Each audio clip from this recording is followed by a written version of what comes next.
जय हिंद, नमस्ते, वेलकम मेरे शेरों श्रेणियों। आप सभी का स्वागत है हमारे YouTube चैनल पर। और जैसा कि आप लोग स्क्रीन पर देख पा रहे हैं कि अब आपका एनरोलमेंट लिस्ट, जिसका आपको बेसब्री से इंतजार था, बिल्कुल शेड्यूल था पूरा कि 14 मई को आपका PSL इनटेक 02 2025 का आना है, तो 14 मई को ही आया।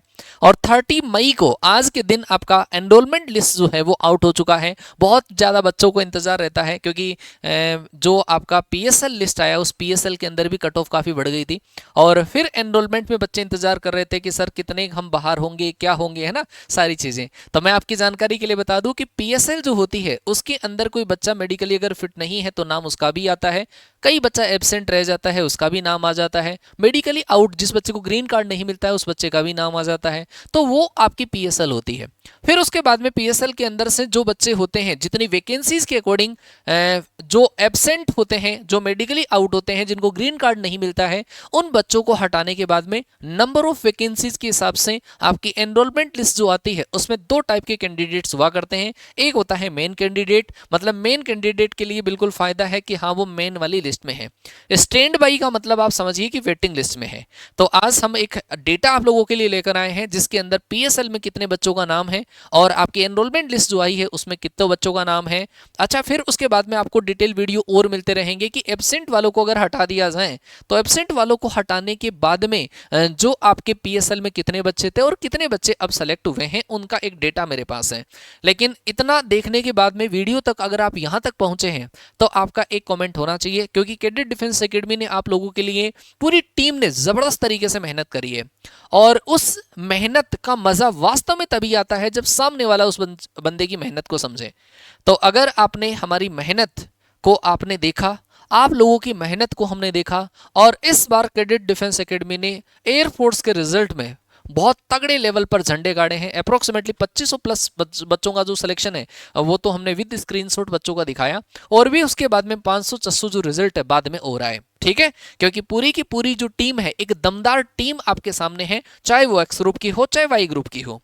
और अगर कोई बच्चा PSL में आउट हो गया है या फिर कोई बच्चे का एनरोलमेंट लिस्ट में नाम नहीं आया है तो उस बच्चे को डरने की जरूरत नहीं है, क्योंकि उन बच्चों के लिए हमारा वर्दी 2.0 जो बैच है वो स्टार्ट है। आप उस वाले बैच के साथ में जुड़कर, एक बढ़िया टीम के साथ में जुड़कर आप एक बार फिर से हमारे साथ में मेहनत कर सकते हैं। हम आपके अकॉर्डिंग मेहनत करने की कोशिश करेंगे और फिर हम अगली जो हमारी एनरोलमेंट लिस्ट आएगी उस लिस्ट के अंदर हम हमारा नाम पक्का करके ही रहेंगे। ये प्रॉमिस आपका होना चाहिए कि गुरुजी हम लग चुके हैं और अब आपके साथ में हम इस बार पक्का एनरोलमेंट लिस्ट PSL सब के अंदर हमारा नाम आएगा। ठीक है जी।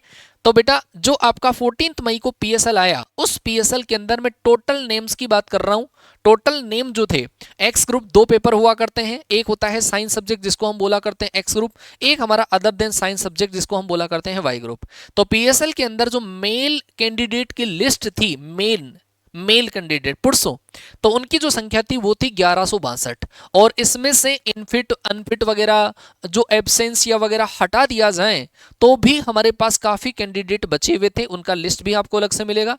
और इसके अंदर से जो टोटल एनरोल्ड अभी जो कैंडिडेट है वो है 780 जो बच्चे हैं वो एनरोलमेंट लिस्ट में नाम है। मेल की वैकेंसी ज्यादा हुआ करती है, 780 बच्चों का उसके अंदर नाम है।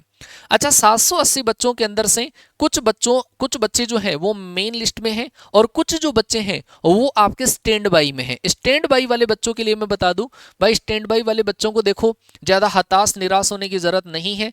आपके इनमें से कुछ जो कैंडिडेट है मेन वाली लिस्ट के अंदर से जो कैंडिडेट है, मतलब एक बार तो ऐसा इनटेक हुआ अप्रोक्सीमेटली 100-150 बच्चों को स्टैंड बाई में रखा गया था, पूरे के पूरे ही बच्चों को ले लिया गया था। ठीक है, और स्टैंड बाई में कट ऑफ में थोड़ा सा वेरिएशन आ जाता है, मतलब हो सकता है 50% बच्चे भी अगर सेलेक्ट हो तो बहुत अच्छी बात है। ठीक है, तो हाल फिलहाल आपको निराश नहीं होना है, आपको मौका मिलेगा, आप रिपोर्टिंग करोगे, जब ज्वाइनिंग करोगे वहां पे उस टाइम पर ये जो स्टैंड बाई वाले जो कैंडिडेट हैं वो क्लियर आधे हो जाते हैं कई बार, क्योंकि कुछ एब्सेंट वगैरह रहेंगे मेन लिस्ट वाले, या जो मेन लिस्ट वाले जैसे कुछ जो कैंडिडेट हैं वो इनटेक 02 2024 के अंदर सेलेक्ट हो चुके, उन्होंने भी मान लो कि पेपर दिया हो और वो मेन लिस्ट में है, तो वो जो बच्चा है वो बाहर हो जाएगा, उसकी जगह आपको स्टैंड बाई वाले को मौका मिल जाएगा। तो स्टैंड बाई वाले का मतलब ये नहीं है कि वो बच्चा बाहर ही है, बहुत बार हमने देखे हैं ऐसे रिजल्ट जिसमें स्टैंड बाई वाले बच्चों का भी क्लियर हुआ है।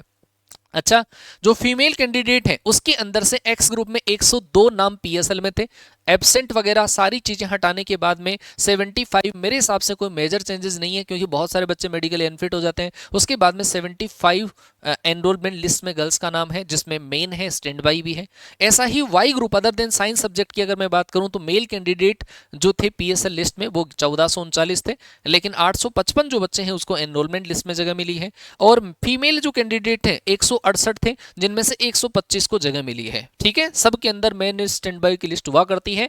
तो ये सारी डेटा मैंने आपके सामने रिप्रेजेंट कर दिया गया है। मतलब इस बार जो हुआ है वो ज्यादा कोई फर्क नहीं हुआ है। जो पीएसएल के अंदर जो बच्चे हैं, पीएसएल में एब्सेंट को हटाकर मेडिकल वाले बच्चों को जिनको ग्रीन कार्ड नहीं मिला था उन बच्चों को अगर हटा दिया जाए तो मेन लिस्ट में और जो आपका पीएसएल है और एनरोलमेंट में ज्यादा का फर्क नहीं पड़ा है।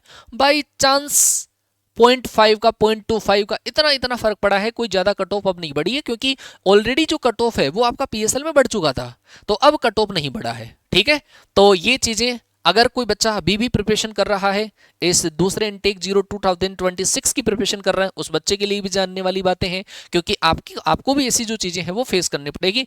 तभी मैं आपको कहता हूं कि भाई कट ऑफ जो है वो थोड़ी सी पीएसएल और एनरोलमेंट में जब कट ऑफ नहीं बढ़ी है लेकिन पीएसएल में कट ऑफ बढ़ गई थी, तो पीएसएल में अगर कट ऑफ बढ़ गई थी तो आपको अपने एग्जाम की जो प्रिपरेशन है वो इस तरीके से करनी है कि आपको इसके लिए रोना ना पड़े, आपको कट ऑफ खेलना ना पड़े, आप कट ऑफ से बहुत अच्छे नंबर लाएं और अच्छे नंबर के साथ में आप एक सेफ जोन के अंदर हो जाएं, और जब आपको ग्रीन कार्ड मिले पीएफटी के बाद में उसके अंदर आप मेन लिस्ट में नाम आ जाए। ठीक है जी, तो स्टैंड बाई वाले बच्चों को कुछ दिन थोड़ी और टेंशन है, और वो टेंशन आपकी मेन लिस्ट में बदलेगी या फिर नहीं बदलेगी वो तो देखो लक की बात है, हमारी किस्मत की बात है। किस्मत अगर साथ देती है तो स्टैंड बाई वाले बच्चे भी मेन लिस्ट में आ जाएंगे। ठीक है, लेकिन आपका एक छोटा सा कमिटमेंट मैं यहाँ पे चाहूंगा, अगर हो सकता है कि कोई कारणवश आपका नहीं हुआ है तो कोई बात नहीं है, निराश हताश ना हो, आप वापस एक बार जुड़ें और एक बार फिर से उठें और मेहनत करने की ठान लें कि इस बार हम सिलेक्शन लेके रहेंगे, और फिर उसी जिद के साथ में लग जाएं और फिर आपको सिलेक्शन लेना है। और जिन बच्चों का एनरोलमेंट लिस्ट में नाम आ चुका है, अगर हमने मेहनत करी है आप लोगों के लिए तो रिजल्ट आपका हमारी टीम के साथ में जरूर शेयर करें, और जैसा आपने उसके अंदर करके दिखाया था पीएसएल में सेम उसी तरीके से अपना जो रिजल्ट है, अपनी फोटो और एनरोलमेंट लिस्ट में आपका जो नाम है उसका स्क्रीनशॉट और आप किस स्टेट से हैं वो आप लिखकर जरूर भेजें, ताकि हो सकता है कोई रिजल्ट सेलिब्रेशन अगर हो या कम्युनिटी पोस्टिंग अगर हो तो आपका नाम उसके अंदर दिया जा सके। तो जिन बच्चों का मेन लिस्ट या स्टैंड बाई लिस्ट में नाम आया है, हमारी बेस्ट विशेज आपके साथ में है, कांग्रेचुलेशंस जाइए, और एक देश सेवा के लिए हमने जो आपको तैयार करा है, आपने खुद को तैयार करा है, उसका दायित्व आप निभाइए और जरूरत पड़ने पर दिखा दीजिए उन लोगों को जो हमारे ऊपर टोंट कसते थे। जिन लोगों ने हमारे ऊपर टोंट कसे थे ना, आज उनको जवाब देने का वक्त है। अब हम दूर नहीं हैं, जल्द ही आपकी ज्वाइनिंग आ जाएगी। आपको बहुत बहुत बधाई हो। चलो मिलते हैं और ऐसे ही अपडेट के साथ में, तब तक के लिए टाटा बाय बाय, जय हिंद, वंदे मातरम।